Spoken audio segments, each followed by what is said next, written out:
Hello guys, this is Meenakshi. Welcome to my YouTube channel Meenakshi ma'am. तो guys आज हम करेंगे क्वेश्चन नंबर 13 ऑफ एक्सरसाइज 2.5। लेकिन उससे पहले जो भी बच्चे इस चैनल पे नए हैं तो प्लीज़ चैनल को सब्सक्राइब कर दीजिए। चलो अब स्टार्ट करते हैं अपना क्वेश्चन 13।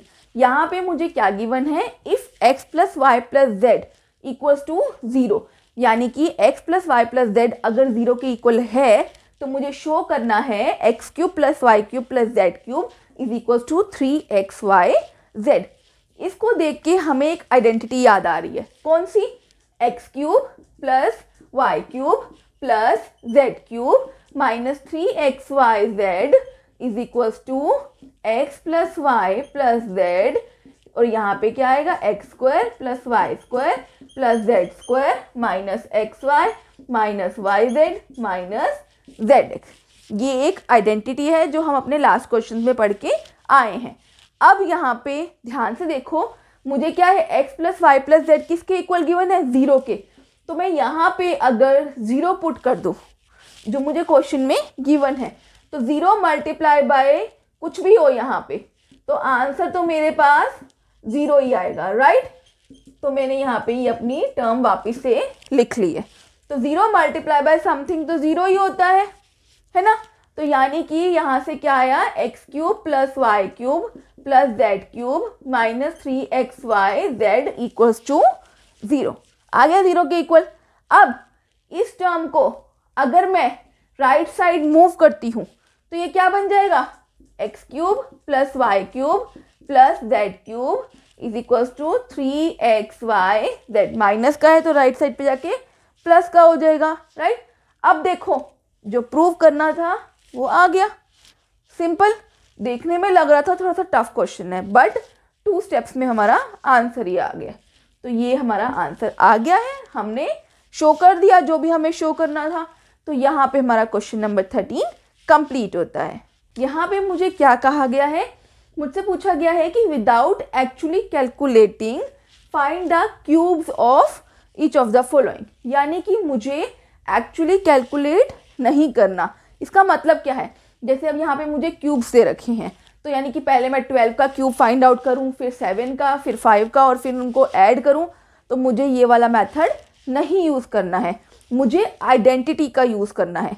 तो अब यहाँ पे कौन सी ऐसी आइडेंटिटी यूज़ हो रही है, याद करो। अभी हम जो लास्ट क्वेश्चन में पढ़ के आए हैं, क्वेश्चन नंबर 13 में, यहाँ पे कौन सी आइडेंटिटी थी, if x plus y plus z equals to 0, यानी कि x plus y plus z का सम अगर 0 आता है, then x cube plus y cube plus z cube is equals to 3xyz हो जाएगा, राइट। तो अब यहाँ पे ये मेरा x है, ये y है और ये z है। इन तीनों का एक बार सम करके देखते हैं। यहाँ पे देखो, -12 प्लस 7 प्लस 5, ये दोनों प्लस वाली टर्म्स है, तो ये -12 प्लस 12, आंसर आ गया 0। यानी कि तीनों का sum x plus y plus z 0 के इक्वल आ रहा है। It means x cube plus y cube plus z cube is equal to 3xyz हो सकता है। तो यानी कि क्या आ गया मेरे पास, ये 3x क्या है -12, y क्या है 7 और z क्या है 5। ये मैंने यहाँ पे लिख दिया क्योंकि x cube plus y cube plus z cube is equal to 3xyz, 3xyz लिख दिया। अब हमने, अब मुझे मल्टीप्लाई करना है, सिंपली मल्टीप्लाई करना है और कुछ नहीं करना, और मेरा आंसर आ जाएगा।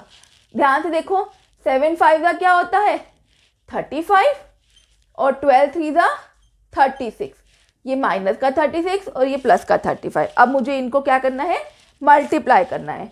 तो हम क्या करेंगे, यहाँ पे एक बार साइड पे इस तरह से मल्टीप्लाई कर देते हैं ताकि हमारे आंसर गलत ना आए।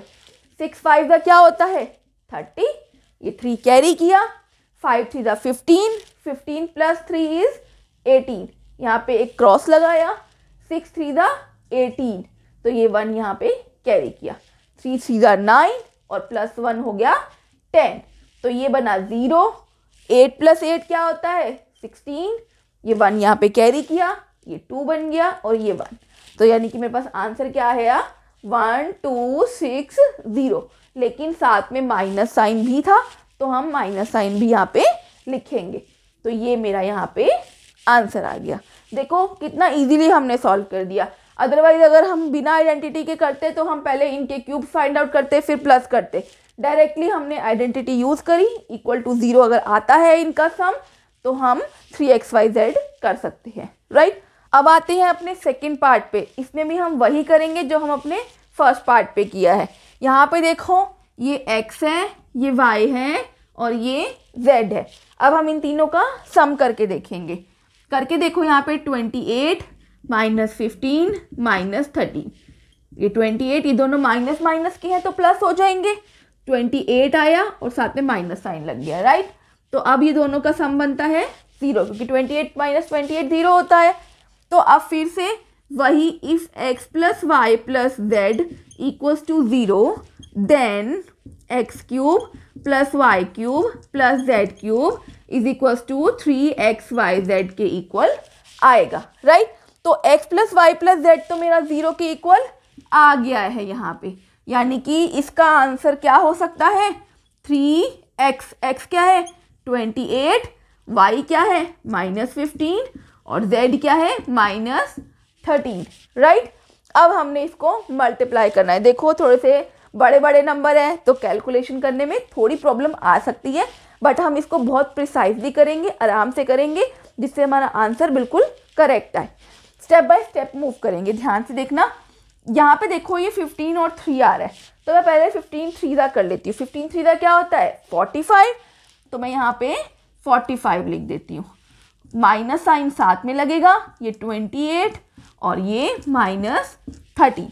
अब हम क्या करेंगे, स्टेप बाय स्टेप दो दो नंबर को मल्टीप्लाई करेंगे। पहले मैं क्या करती हूँ 45 और 13 को मल्टीप्लाई कर लेती हूँ। यहाँ पे 45 को जब 13 से मल्टीप्लाई किया तो देखो क्या आता है, 5 3 ज़ा 15, 4 3 ज़ा 12, 12 प्लस 1 13, राइट। 1 5 ज़ा 15, 1 4 ज़ा 4, ऐड किया तो ये बना 5, 5 प्लस 3 8, 4 प्लस 1 5, क्या आ गया मेरे पास 585। तो यहाँ पे मैं लिख देती हूँ, क्योंकि यहाँ पे दो माइनस साइन थे तो मिलके प्लस बन गया, राइट। अब मुझे क्या करना है, मुझे 585 को 28 से मल्टीप्लाई करना है। तो यहाँ पे मैं करती हूँ 585 को 28 से मल्टीप्लाई, राइट। 8 5 का क्या होता है 40, 4 कैरी, 8 8 दा 64, 64 प्लस 4 इज 68। अब 8 5 का क्या होता है 40, तो ये 6 किया था हमने प्लस, तो ये बना 46। एक क्रॉस का साइन लगाएंगे, 5 2 ज़ा 10, तो ये यहाँ पे 1 कैरी हो गया। 8 2 ज़ा 16 और ये प्लस 1 किया 17, 5 2 ज़ा 10, 10 प्लस 1 11। अब हम इसको ऐड करेंगे, ये आया मेरे पास, ये हमने कर दिया 4 प्लस 1 5 और ये 6 और ये 1, तो क्या आ गया मेरे पास 16380। तो ये मेरे पास आंसर आ गया, राइट। तो यहाँ पे आप देखो कैलकुलेशन हमें बहुत आराम से करनी है, जिससे क्या होता है कि हम क्वेश्चन तो सॉल्व कर लेते हैं, पर कई बच्चे क्या करते हैं फास्ट कैलकुलेशन के चक्कर में आंसर गलत निकाल लेते हैं, तो फिर हमारा क्वेश्चन गलत हो जाता है। बट हमें वो काम नहीं करना, हमें बहुत ही आराम से सारी कैलकुलेशन को करना है, राइट। तो यहाँ पे क्वेश्चन नंबर 14 कंप्लीट होता है। अब करेंगे हम अपना question number 15 but in the next video. तो बच्चों, जिन बच्चों ने अपनी पिछली वीडियोस नहीं देखी हैं वो अब पिछली वीडियोस भी देख सकते हैं, जैसे हमने लास्ट क्वेश्चंस करे हुए हैं, क्योंकि सारे क्वेश्चंस एक दूसरे से लिंक्ड है। तो आप उन क्वेश्चंस को देखोगे तो ये क्वेश्चंस आपको इजीली समझ में आ जाएंगे। See you in the next video, till then bye bye, take care and have a good day.